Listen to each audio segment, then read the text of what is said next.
নমস্কাৰ এটা গুৰুত্বপূৰ্ণ বাতৰিৰ সৈতে ষ্টুডিঅ'ত মই প্ৰাঞ্জলদীপ দিহিঙীয়া তেজপুৰ চিকিৎসা মহাবিদ্যালয়ৰ এক বিশেষ টুইট সন্দেহৰ বশৱৰ্তী হৈ ৰোগী অমিক্ৰণত আক্ৰান্ত হৈছে বুলি বাতৰি প্ৰকাশ নকৰিবলৈ আহ্বান জনোৱা হৈছে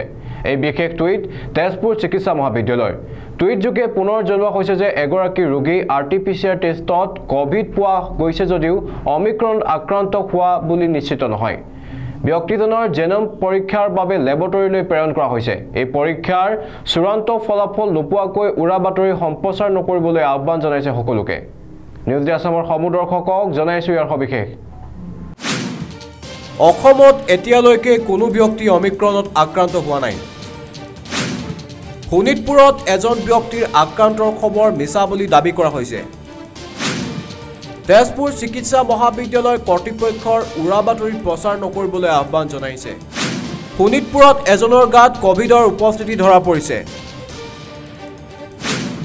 ব্যক্তিজনৰ আৰটিপিচিআৰ টেষ্টত কোভিডৰ উপস্থিতি ধৰা পৰিছে